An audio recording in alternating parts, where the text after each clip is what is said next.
اعوذ باللہ من الشیطان الرجیم بسم اللہ الرحمن الرحیم واذکر اخا عاد اذ انذر قومه بالاحقاف، اور آپ قوم عاد کے بھائی ہود کا تذکرہ کیجیے جب انہوں نے اپنی قوم کو مقام احقاف میں خبردار کیا۔ قوم عاد کا تذکرہ کرنے سے مقصد آپ علیہ الصلوۃ والسلام کو تسلی دینا ہے۔ نمبر 2، مکہ کے کفار اور قریش کو یہ سمجھانا ہے کہ تم لوگ اپنی مالداری، اپنی سرداری کی ناز اور فخر میں حق کو جھٹلاتے ہو، سچائی کو مانتے نہیں ہو۔ یاد رکھو جو قوم عاد گزر چکی ہے وہ لوگ تم سے زیادہ مالدار اور طاقتور تھے، لیکن جب سچائی اور حق کو جھٹلایا تو یہ لوگ اللہ کے عذاب میں مبتلا ہو چکے۔ وَقَدْ خَلَتِ النُّذُرُ مِن بَيْنِ يَدَيْهِ وَمِنْ خَلْفِهِ، اور ان سے پہلے اور ان کے بعد کئی ڈرانے والے، خبردار کرنے والے گزر چکے۔ اللہ تعبدوا الا اللہ، کہ تم صرف اللہ ہی کی عبادت کرو۔ ہر پیغمبر، ہر نبی کی اصل دعوت توحید کی دعوت، کہ ہر قسم کی عبادت، چاہے عبادت کا تعلق مال سے ہو، بدن سے ہو، ہر قسم کی عبادت کا لائق اور مالک صرف اللہ کی ذات ہے۔ ہر قسم کی عبادت تم اللہ ہی کے لیے کرو۔ انی اخاف علیکم عذاب یوم عظیم، یقیناً تمہارے متعلق مجھے اندیشہ ہے بڑے دن کے عذاب کا۔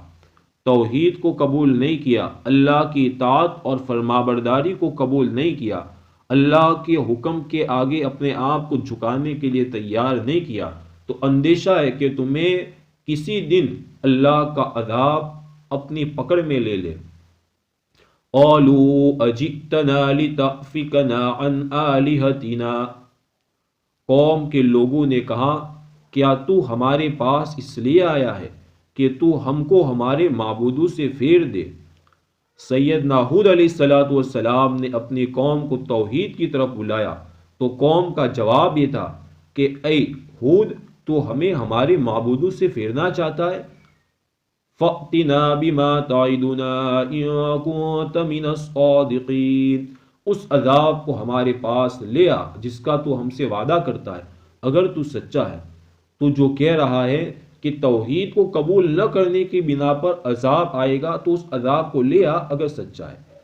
قال انما العلم عند اللہ، سیدنا ہود علیہ الصلوۃ والسلام نے فرمایا اس کا ٹھیک علم اللہ کے پاس ہے کہ عذاب کب آئے گا، کس شکل میں آئے گا، اس کا علم مجھے دے کر نہیں بھیجا ہے۔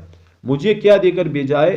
وَأُبَلِّغُكُم مَّا أُرْسِلْتُ بِهِ، اور میں تمہیں پہنچاتا ہوں وہ احکام، وہ تعلیمات، وہ باتیں جس کو لے کر مجھے بھیجا گیا ہے۔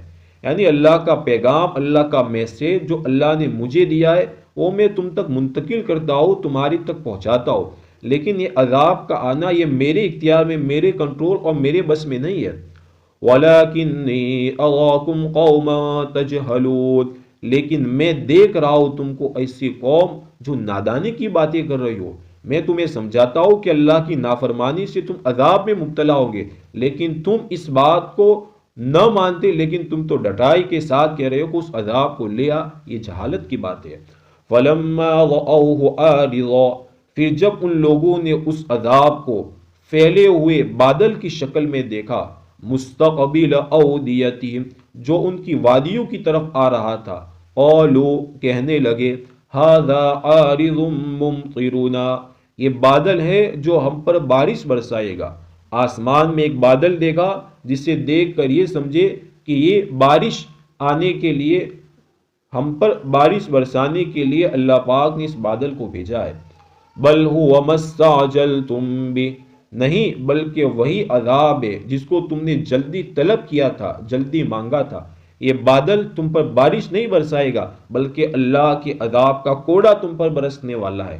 ریح فیہا عذاب علیم، ایک آندھی جس میں دردناک عذاب ہوگا۔ تدمر کل شیء بامر ربھا، جو ہر چیز کو ہلاک کر دے گی اپنے رب کے حکم سے۔ زمین میں آفتوں کا آنا، آندھیوں کا تیز ہونا، یہ سب کچھ اللہ کے حکم سے، یہ سب کچھ اللہ کے کنٹرول اور اختیار میں۔ ایسی سخت آندھی اللہ پاک نے مسلسل 7 دن اور 8 راتوں تک بھیجی کہ جس نے ہر چیز کو ہلاک کر کے رکھ دیا۔ فَأَصْبَحُوا لَا يُرَىٰ إِلَّا مَسَاكِنُهُمْ، ان کی حالت ایسے ہو گئی کہ ان کے گھروں کے سوا کچھ نظر نہیں آتا تھا۔ كَذَلِكَ نَجْزِي الْقَوْمَ الْمُجْرِمِينَ، یہ عذاب صرف قوم عاد کے ساتھ خاص نہیں ہے، اسی طرح ہم بدلہ دیتے ہیں جرم کرنے والے لوگوں کو۔ وَلَقَدْ مَكَّنَّاهُمْ فِي مَاءٍ مَكَّنَّاكُمْ فِيهِ، اور ہم نے ان کو جو کچھ دیا تھا ہم نے تم کو وہ نہیں دیا۔ ہم نے ان کو مال، عزت، جماعت، قوت، طاقت جو دی تھی۔ اے مکہ کے قریش، اے مکہ کے کفارو، تمہارے پاس وہ طاقت، مال اور جماعت اور قوت نہیں ہے۔ الغرض وہ بہت طاقتور قوم تھی، بہت مالدار قوم تھی، لیکن یہ ساری دنیاوی چیزیں انہیں اللہ کے عذاب سے نہیں بچا سکی، تو بھلا تمہیں کوئی چیز اللہ کے عذاب سے بچانے والی نہیں ہے۔ اسی کو ایک جگہ پر اللہ پاک نے یوں بھی فرمایا کہ ان کو اللہ نے ایسا بنایا تھا کہ ملکوں میں ایسا نہیں بنایا، التی لا یخلق مثلها فی البلاد، ایسی زبردست طاقتور قوم اللہ پاک نے بنائی۔ وَجَعَلْنَا لَهُمْ سَمْعًا وَأَبْصَارًا وَأَفْئِدَةً، اور ہم نے دیے انہیں کان، آنکھیں اور دل۔ فَمَا أَغْنَى عَنْهُمْ سَمْعُهُمْ وَلَا أَبْصَارُهُمْ وَلَا أَفْئِدَتُهُمْ مِنْ شَيْءٍ اذ كانوا يجحدون بآیات اللہ، لیکن چونکہ وہ لوگ اللہ کی آیتوں کا انکار کرتے رہے، اس لیے ذرہ برابر کام نہیں آئے انہیں ان کے کان اور نہ ان کی آنکھیں اور نہ ان کے دل۔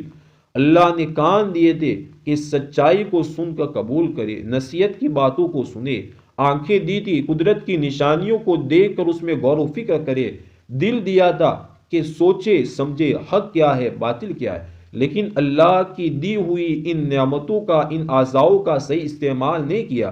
کیونکہ ان لوگوں نے اللہ کی آیات کا انکار کیا۔ دراصل اللہ کی آیات کے جو لوگ بھی منکر ہیں، جو لوگ اللہ کی آیات کو سمجھنے کی کوشش نہیں کرتے، سمجھتے نہیں، تو انہیں وہ نور حاصل نہیں ہوتا۔ جو بھی شخص اللہ کی آیات کا اقرار کر کے اسے سمجھتا ہے تو اسے وہ نور حاصل ہوتا ہے کہ اب وہ کان سے جو سنتا ہے فوراً فیصلہ کرتا ہے حق کیا ہے باطل کیا ہے، اپنی آنکھوں سے دیکھنے کے بعد وہ فیصلہ کر سکتا ہے، دل سے فیصلہ کر سکتا ہے۔ وَحَاقَ بِهِم مَّا كَانُوا بِهِ يَسْتَهْزِئُونَ، اور انہیں گھیر لیا اس عذاب نے جس کا وہ مذاق اڑاتے تھے۔ وَلَقَدْ أَهْلَكْنَا مَا حَوْلَكُم مِّنَ الْقُرَىٰ، اور ہم نے ان بستیوں کو ہلاک کر دیا جو تمہارے ارد گرد ہے۔ شام کی طرف سفر کرتے ہو تو قوم سمود اور قوم لوط کی بستیاں ہیں، وہ لوگ بھی بس اللہ کی نافرمانی کی بنیاد کے اوپر ہلاک ہوئی ہے۔ وَصَوَّفْنَا الْآيَاتِ لَعَلَّهُمْ يَرْجِعُونَ، اور ہم نے پھیر کر بیان کی نشانیاں، باتیں، یعنی اللہ پاک نے ایک ہی بات کو طرح طرح سے الگ الگ انداز سے مختلف پیرائے میں سمجھایا۔ توحید کا ایک ہی مضمون اللہ نے کئی انداز سے سمجھایا۔ مقصد کیا ہے؟ لعلہم یرجعون، تاکہ لوگ رجوع کر لیوے، اللہ کی طرف پلٹ آوے۔ فلولا نصرهم الذين اتخذوا من دون الله قربانا آلهة، پھر کیوں مدد نہ کی ان کی ان ہستیوں نے جنہیں ان لوگوں نے اللہ کو چھوڑ کر نزدیکی حاصل کرنے کے لیے معبود بنا رکھا تھا۔ اس آیت مبارکہ میں یہ بات سمجھائی کہ دنیا میں بسنے والے لوگوں نے اپنی اپنی سوچ کے اعتبار سے اللہ کو چھوڑ کر جن کو اللہ کی نزدیکی حاصل کرنے کے لیے معبود کا درجہ دے رکھا ہے، اور یہ سوچ بنا رکھی ہے کہ یہ ہمیں مشکلوں میں کام آئیں گے۔ اللہ پاک ایسے ہر شخص سے ایک سوال کہہ رہے کہ جب مشرک قوموں کے اوپر اللہ کی طرف سے گرفت آئی تو ان کے مشکل کشا جن کے متعلق یہ سوچ بنا رکھی تھی کہ مصیبتوں میں کام آئے، وہ کہاں چلے گئے؟ کیوں ان کی مدد نہ کی؟ بل ضلوا عنہم، بلکہ وہ اس وقت تک گم ہو گئی. وَذَلِكَ إِفْكُهُمْ وَمَا كَانُوا يَفْتَرُونَ. حقیقت یہ ہے کہ یہ ان کا جھوٹ اور ان کا افترا تھا، یعنی انہوں نے اللہ کے اوپر جھوٹ باندھا تھا کہ فلاں شخص مشکل کشا ہے، مشکلوں کو دور کرنے والا ہے. کوئی ایسی بات اللہ نے نہیں کہی تھی لیکن اللہ کی طرف جھوٹ باندھا تھا. لہذا جھوٹ یہ زیادہ دیر تک نہیں چلتا. جب مشکلات آئی اس وقت ان کے جھوٹ کا پردہ یہ فاش ہو گیا اور پردہ کھل گیا اور پتہ چل گیا کہ مشکلوں کو دور کرنے والی، ضرورتوں کو پورا کرنے والی ذات بس اللہ ہی کی ذات ہے. ہمیں چاہیے کہ ان آیتوں سے ہمیں اللہ پاک توحید کا سبق دینا چاہتے، ہم اپنے آپ کو توحید میں مضبوط کرنے کی کوشش کریں.